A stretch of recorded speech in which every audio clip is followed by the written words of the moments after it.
All right, guys. So just real quick, gonna pick up where we left off. So welcome back to class, and I trust there's gonna be some information here that some of you guys are actually gonna find pretty cool with how World War II is starting to take shape with everything. So, um, what we didn't get a chance to touch on in our last session was that Hitler invades Poland. He taunts the British and French when he violates the Munich Pact. And remember the Munich Pact? They had kind of said, "Look, we'll give you the Sudetenland as long as you don't take anything else." And ironically, or kind of unfortunately, Czechoslovakia was not even in this conversation. So, kind of got done wrong there. But Hitler thought, you know what? They haven't done anything up to this point. They're not going to do anything about it now. And so he just goes in and picks up the rest of Czechoslovakia. Well, Britain and France let him do it. Now they say, listen, we're going to draw a line in the sand. Now, Hitler, if you do anything else, we're going to come after you. And they kind of started to figure out that Hitler was probably going to attack Poland. That was the only reasonable target. Now, Hitler, he wasn't so much concerned about the Allies as he was the Soviets. And so what he does, he actually flies over to the Soviet Union and says, look, I want to attack Poland. Not trying to attack you, bro. We're cool. In reality, they're not cool. The communists have always been the enemy of the Nazis. But he's like, look, man, we're cool, not trying to attack you. In fact, when we attack Poland, what if you attack them and then we just split the country in half?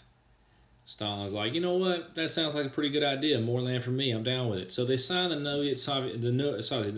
Nazi-Soviet Non-Aggression Pact on August 23rd, 1939. And this is like a public announcement that they're not going to attack each other. Well, this starts to worry the Allies a little bit. And on September 1st, Germany launches its new strategy called Blitzkrieg. And this is a type of warfare where, as the definition kind of lays out there, it emphasizes speed and firepower to penetrate deep in enemy lines. But it doesn't really tell you about how they did it. They did use motorized vehicles, but the infantry was usually the last thing to come. They actually did a lot of bombing through the air. They would strike with a bunch of fighter bombers, and they'd rush in with tanks, and then the infantry would come and basically mop up duty. And they would strike, the Germans would strike with such speed that you couldn't even get your reinforcements into position before they'd already taken that area. So it was a really devastating tactic to use that catches not only the Poles off guard, but it's going to catch several others in the future. And the Poles, no disrespect to them, but they really hadn't modernized very well. They used, they still had guys on horseback. They still had a cavalry with horses, and I mean, despite being outgunned and outmanned, they did fight hard. But I mean, once the Soviets get involved, 17 days or 16 days later, there really isn't much hope for the Poles. So, as a result, Britain and France declare war on Germany, and this actually shocks Hitler. He didn't think that they would actually do it. He didn't think that they would actually declare war on him because they hadn't done anything about it since. They just had empty threats. And he's actually quoted with looking at one of his commanders once they get the declaration of war, and he looks at him and he's like, now what? Because they really weren't prepared to fight France. And the reason why was because France at the time was the best trained military in the world. Hands down. Kind of like how America is today, France was then. And Hitler really doesn't feel like his military is ready to take on the combined force of Britain and France. Despite the fact that they just kind of left Poland off. They said, hey, we're your ally, but didn't even come to help them. Despite all this, Hitler still doesn't feel ready. And part of that reason is because it actually took his military 20 days to take out the Poles.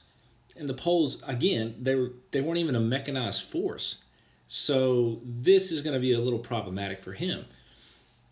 So on April 9th, Germany decides, well, let's take out Denmark and Norway, and this is going to help us secure our flanks, our borders to the north. And the British actually send kind of like a half-hearted attempt of men into Norway and say, listen, I want you guys to defend Norway. And they get absolutely smacked.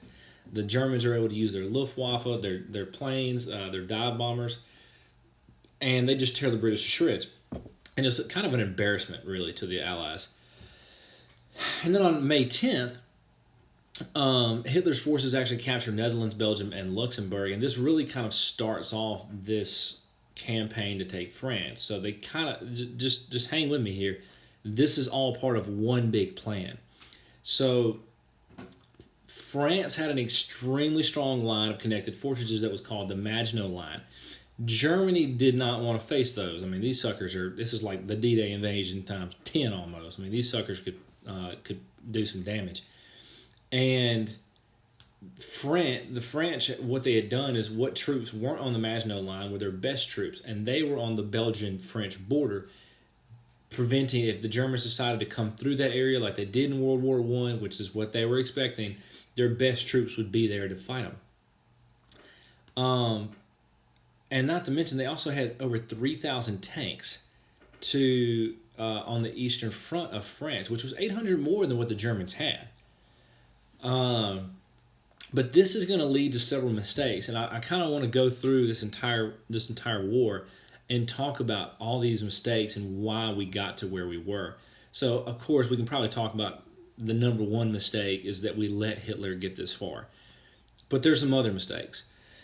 So after Hitler has conquered all this territory, the Allies decide not to press their advantage. Remember, the German forces are in Poland. This would be a great opportunity to take the most advanced, well-trained army in Europe with more tanks than the Germans have and jump them right now. Go right into Germany and just smack them.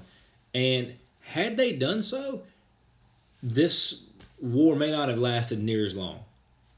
But the French were being French. They didn't want to go for the attack. They thought that the war would end up being just like it was in World War I, where everybody would just kind of dig in and we just hunker down for 4 years. And so that's basically what they did, is they just kind of hunkered down. And this gives Germany about 8 months to come up with a plan and figure out what they're going to do about Hitler. Or sorry, not Hitler, but about France. The second mistake that the Allies make is that in between the Maginot Line and Belgium, which is kind of highlighted here on this map, is the forest of the Ardennes. Now, the Ardennes is a lot bigger than just that little bitty blob of stuff. In fact, in the Battle of the Bulge and things like that, the Ardennes stretch into Germany. And all the military experts in France considered this wooded area to be impenetrable. And, I mean, in some ways, maybe they were justified because the trees were so tight. I mean, it was a very, very dense forest. So clearly, there's no way that a mechanized army can come through there. And this is how this all is going to start. So the battle begins with the Germans attacking Belgium, and they do this because they're trying to get the British and French to bite and take the bait. And they do. So they move into Belgium. Well, this leaves only a thin line of troops to protect the Ardennes forest. Again, because they didn't think anybody was going to come through there. But reconnaissance planes, French reconnaissance planes, had actually shown, or had actually reported back to the French premier, the French leader, that there was a massive buildup of German forces sitting right outside the Ardennes. I'm talking artillery, tanks, personnel, trucks, everything. And I'm talking, they were bottlenecked. So it was miles long of just weapons and material standing right outside the Ardennes forest. And the French premier is like, no, that's stupid. There's no way. There's absolutely no way the Germans are going to come through there. And they do. Had the premier actually listened to the reconnaissance reports and British and French bombers would have flown over that area and just bombed it, Germany would have lost everything. They would have lost all their weapons, everything. War probably would have been over, but done. That's it.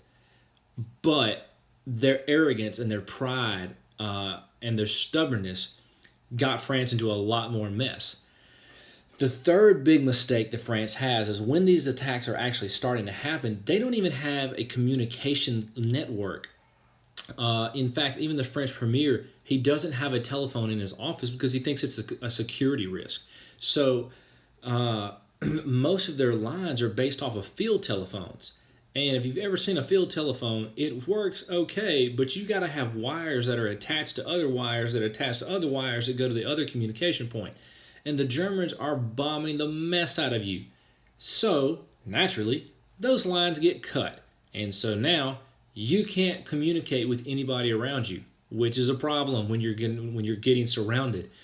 And the other part was they had dispatch riders. So these guys would get on horseback and they'd take off and try to deliver messages. The problem was there were so many refugees that were coming from this area that they were getting slowed up. So this is a big mess that the Allies have really created. Every mistake that the Allies make, they're making.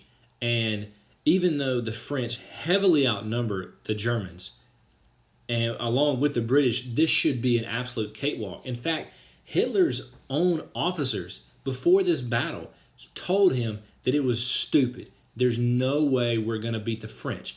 In World War I, we had better troops, better trained troops, and we lost. We even had more men. There's no way with less men that are that are not as well trained are going to be able to go up against the French forces. And his generals give him several plans, but Hitler's like, no, they're stupid. They're doomed to fail. And it isn't until a gentleman named Manstein actually shows up and says, look, here's a plan that we can use. And it's bold, it's daring, it's risky, and Hitler loves it, and he goes for it. So, as we said, Hitler's forces create this diversion, and this diversion actually encircles the Allies. Guys, there's over 1 million men that are now surrounded, all because the French were idiots.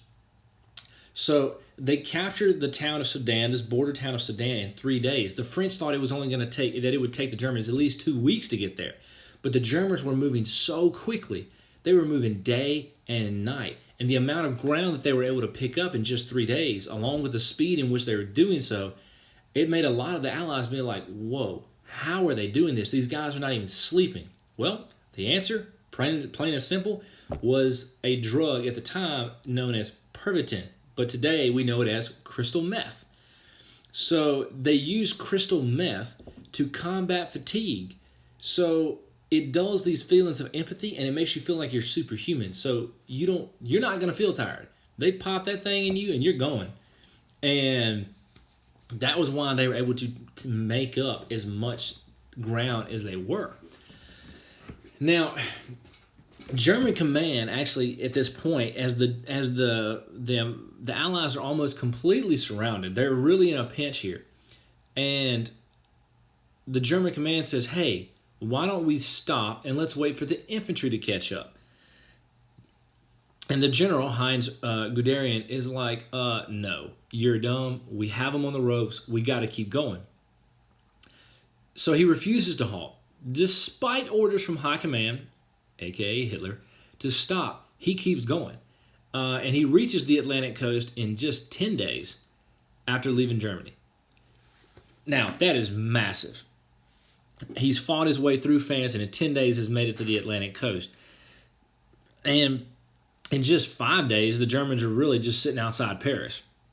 So the Germans actually encircle the 1 million French and British soldiers at the French port of Dunkirk and are getting ready to just absolutely smack the crap out of them. But Germany makes a mistake. And I have it listed here as mistake number 2, and I believe it's just, we'll just call it the first mistake right now. But just when it seems like all is about to be lost, Hitler actually orders his forces to stop. This is unprecedented. He literally has the Allies in his grasp, and they're about to all get annihilated. Over 1 million men are about to get wiped out. The best in the French army, the best in the British army are about to be done. This war is about to be over before it even begins. So just as I had told you how the French could have ended this war just based off of that reconnaissance, if they had taken advantage of it, the Germans at this point, have everybody on the ropes, and if they wipe everybody out, there's no way Britain can even fight in this war. They're going to lose over 300,000 men. So this is a crazy moment. Hitler tells his men to stop, and this really stuns his commanders. And so the reason he does this is because of people like Heinz Guderian, who just kind of went rogue and said, no, I'm not going to listen to you. He makes everybody stop because he's trying to show everybody that he is the one that's in charge. He's the one that's going to make the decisions, and you will listen. Now, the other thing of why he told his men to stop was because he had a gentleman, the Luftwaffe commander, Hermann Göring, who kind of was in his ear all the time. And Göring had kind of told Hitler, look, why not leave the honor of annihilating the British and French troops to the Luftwaffe? Let the Stuka dive bombers deal with this. Don't let the infantry do it. You'll just waste more men in the process. So just let us take care of it. You'll lose less men. We'll wipe out the British. This war's over. And then we can focus those men that have been saved on places like Eastern Europe.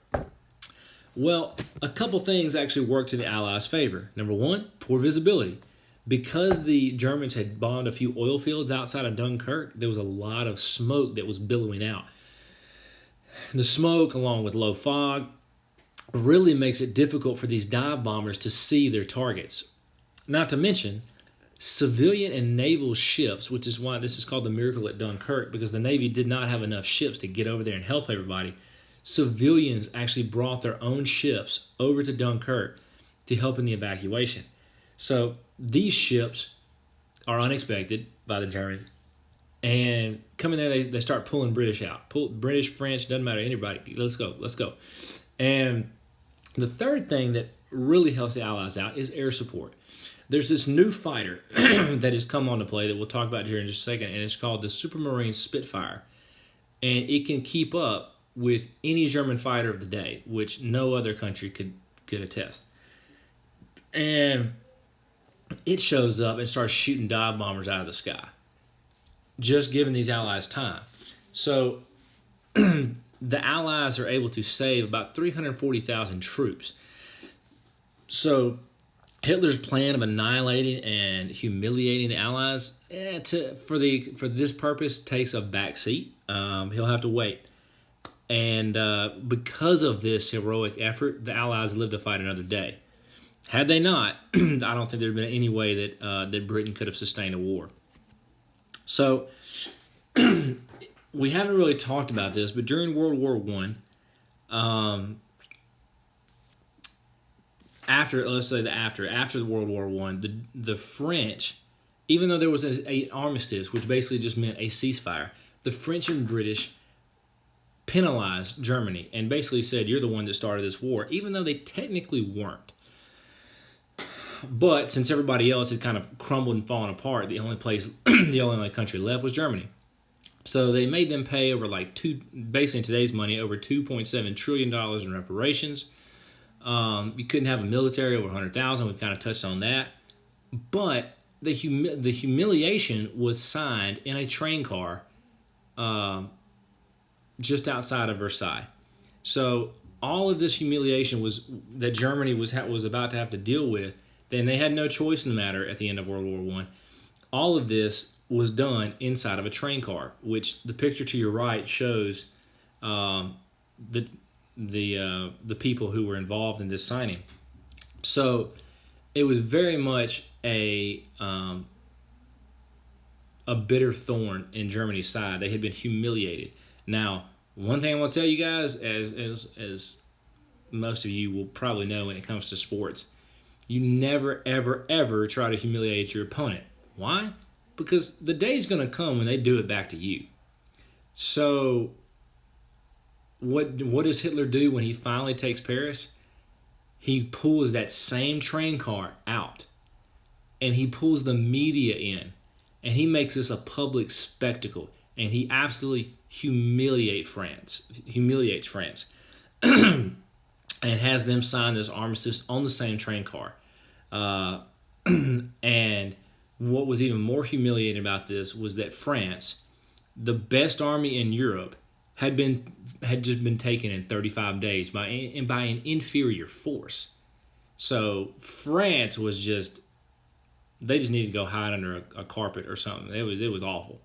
And then what Hitler does, I believe he gets this same train car after kind of getting his revenge. He has it destroyed because he's sick of it. He's sick of that reminder. So, and what this does is it actually leads us into the Battle of Britain. Now, the Battle of Britain in itself is a pretty long ordeal. It's not something that's going to be done in just one day. It's actually over a period of time. But this period of time that we'll see is that the German Luftwaffe sustained losses that they didn't expect, and that number two, they'll sustain losses in such a great number that they really never recover from it. So with that, guys, we're actually going to stop, and we'll pick up on the Battle of Britain on Friday.